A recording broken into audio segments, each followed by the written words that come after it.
Welcome back to the course Design of Information Systems. The topic for today is relationships between class diagrams, object diagrams, and OCL invariants. We have seen the different parts already. We have seen class diagrams, we have seen object diagrams, we have seen OCL invariants. But we have not discussed the strong relationship between these three important ingredients in modeling in a concentrated way, and this is what will be done in this teaching unit. The outline for this teaching unit is as follows. First, I'm going to present a small running example, and then we will cover the three topics that are mentioned in the title: class diagrams, object diagrams, invariants, in more detail. So the first part will be on basic concepts in class diagrams, and in particular we will hear about the notion of a class, the notion of an attribute, and the notion of an association. Then we will turn to basic concepts in object diagrams.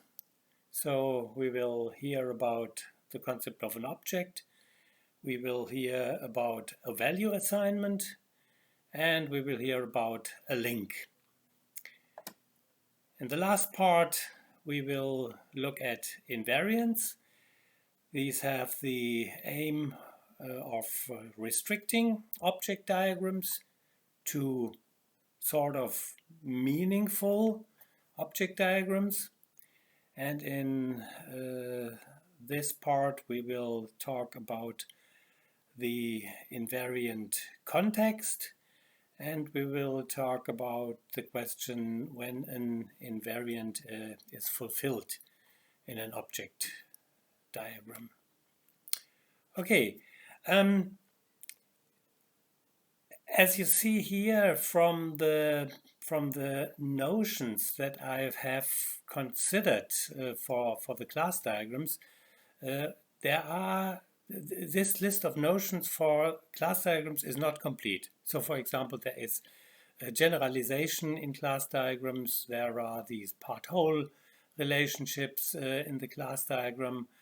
So there are more concepts in class diagrams that are mentioned. Not every concept is mentioned here. My aim is to make the relationship and the connections and the interplay of the three things: class diagrams, object diagrams, invariants, clear, and thus I will not go into all details of all the things that relate to the three different parts, but the aim is giving an overview, and the aim is giving focusing on the connections between these three modeling notions: class diagram, object diagram, and invariant. So first, the running example. As you see here, the running example is rather simple. The running example for the class diagram: we just have two classes, we have two associations, we have in total 4 attributes, and one query operation is present here. So what is modeled here? A person objects, company objects.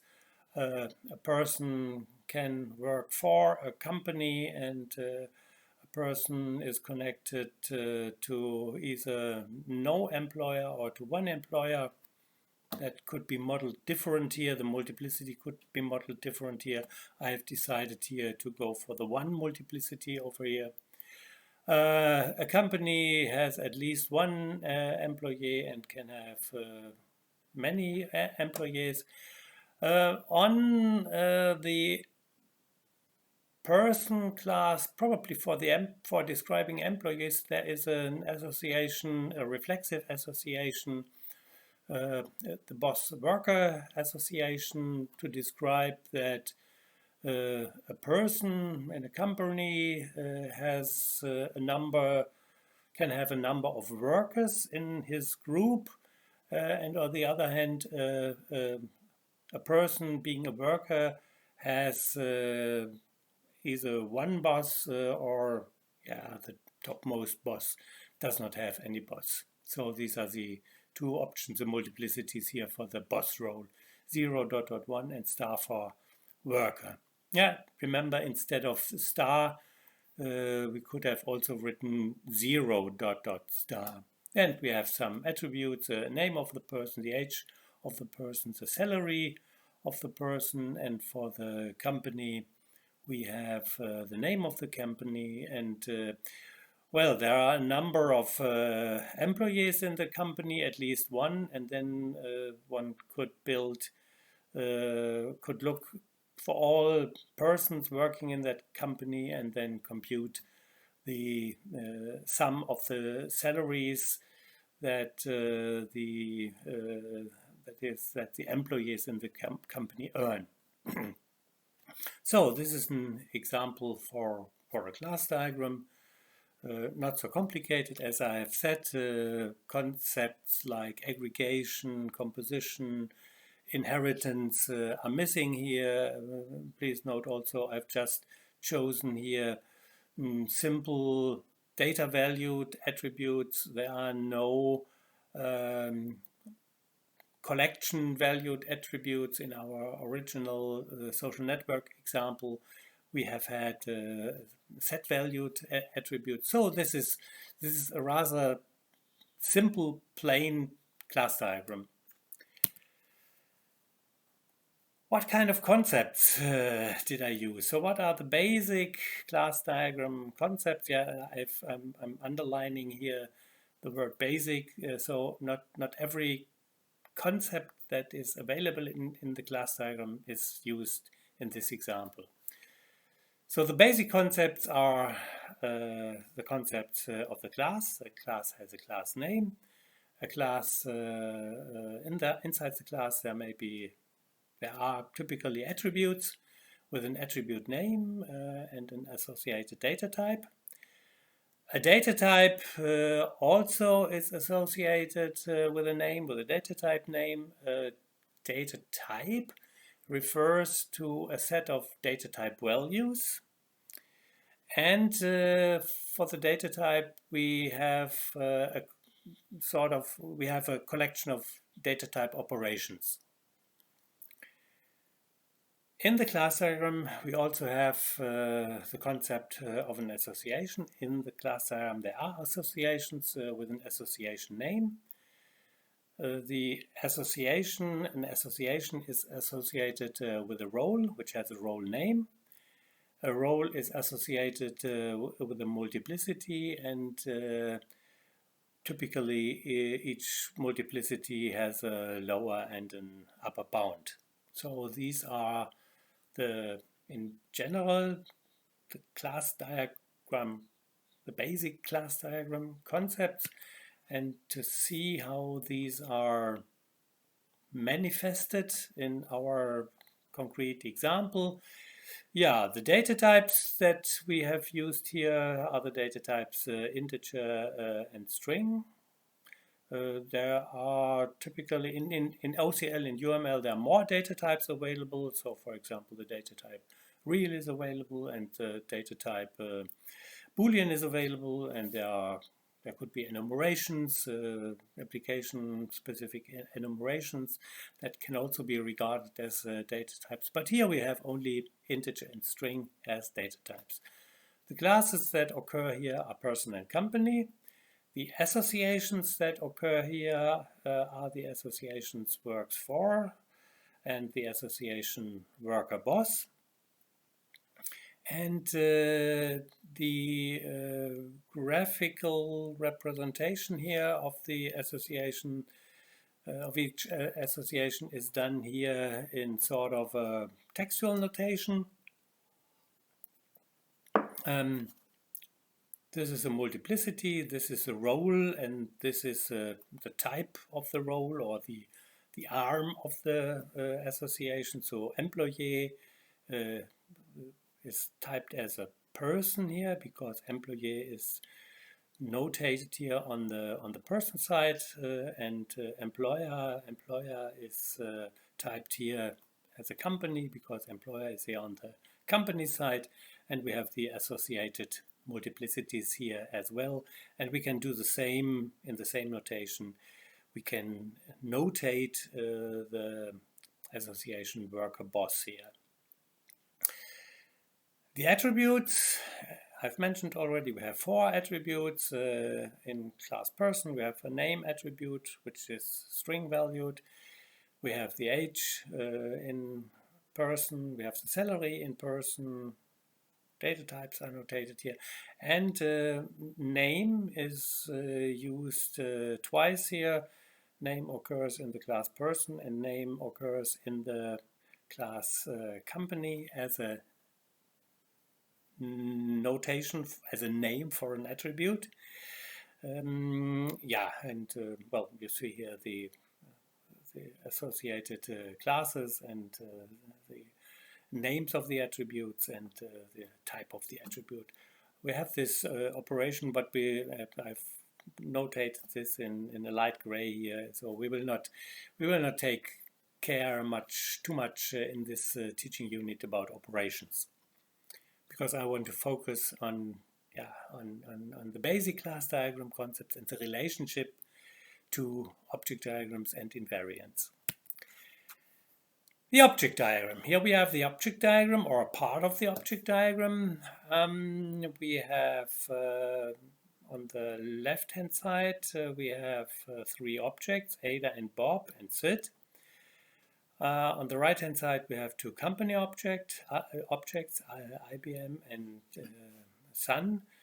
Left of objects represented as rectangles. First compartment, the identity of the object and then the type of the object. So left of the colon, always the identity of the object. So we have in total we have 5 identities here: Ada, Bob, Sid, IBM and Sun. And these identities are reflected here on the right hand side. On the right hand side, I have tried to represent what is here in the object diagram in sort of a mathematical textual notation. I have chosen here also a textual mathematical set-like notation for the concept of the class diagram. And here is a representation, textual representation of what sits in the object diagram. So we have objects for class person, and the objects for class person are Ada, Bob and Sid. The objects for company are IBM and Sun. With the attributes, I have associated here a value assignment or a value mapping, the mapping is as follows. We consider here the mapping goes from the respective objects that are present in this object diagram, that are present in the system state. This is a set of objects that are present, and each object is mapped to a string value here: Ada Alewife, Bob Baker, Sid Cook, as we have done it here in the attribute compartment of the object box. And these are mappings. Yeah, it's mappings, or you can also call them functions, from the set of available objects for a particular class, and each object is given here a string value because string, the name is typed as a string, and remember with the data type we have a set of data type values. So these three strings that you see here are values that are associated with a data type string. Analogously, so this is a mapping for the values for one attribute, and analogously we could write down the mappings for the other attributes over here, for the age attribute, for the salary, and for the name attribute. This is a direct one-to-one correspondence. So this is the representation of the object diagram in a textual way. What is sort of lost here is the visual representation in the object diagram. However, what is concentrated here is a content with respect to object identities and with respect to the values that the attributes may take, or that the attribute take in the object diagram. So here we see the basic object diagram concepts in the first step, the basic object diagram concepts for classes and attributes. A class diagram is interpreted by the set of all object diagrams. So instead of giving this object diagram, I could add here an employee Martin, and I could add here a company University of Bremen. Then I will add a different object diagram. So we have a lot of possible object diagram, and each class diagram is interpreted by the set of all possible object diagrams. You could also say a class diagram is given meaning by the set of all possible object diagrams. Each single class is interpreted in an object diagram by a finite set of objects. So this set here on the right hand side will always be finite for an object diagram. Each object has an object identity that is unique in the object diagram. So these 5 object identities are unique in this system state, in this object diagram. Each class attribute is interpreted by assigning a data type value to the attribute for all relevant objects. So name in the person class gives a string value for all person objects here. Yeah, name in the person class will not give a name for the company object, but name in the person class will give a name to the person objects.